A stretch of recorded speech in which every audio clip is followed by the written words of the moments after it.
టీవీ7 news కు స్వాగతం.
నమస్కారం సార్.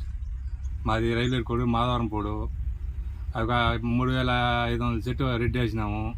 అమృతం చెట్టు ఒక 2000 చెట్టు వేసినాము. అంతా 6 ఎకరాల చిల్లర.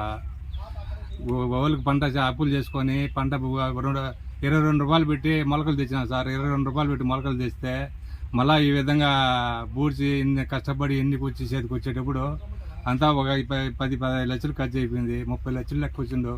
అంతా అప్పు చేసుకొని భూములు పెట్టుకొని అప్పు చేసుకొని అన్ని లోన్లు పెట్టి భూములు పెట్టి అన్నీ చేసి సేద్యం పెట్టుకుంటే ఈ విధంగా జరిగిపోయా. మా పరిస్థితి ఎట్లా సార్? ప్రభుత్వం మమ్మల్ని ఏదైనా ఆదరించి కాపాడమని చెప్తున్నాము. దాన్ని బట్టి మీరు ఆలోచన చేయాలి సార్. ఇప్పటికి సుమారుగా ఈ బాకీల వాళ్ళంతా ఓళ్ళకి వచ్చి పంట వచ్చిన పాటిని ఇస్తాను అని చెప్పినాను. ఈ పంట వచ్చేటప్పటికి ఈ మాది జరిగిపోయింది. మా పరిస్థితి ఎట్లా సార్? మాది 30-35 లక్షలు లెక్క వచ్చిండు. అన్నీ 6-3 అయిపోయినాయి. అంతా రెడ్డి వచ్చి ఒక 4000 చెట్టు, ఇది ఒక 2000 చెట్టు, 6000 చెట్టు పోయింది సార్. ఎట్లా మీరే కావాలని ప్రభుత్వాన్ని మరీ అడిగి కోరుకున్నాము.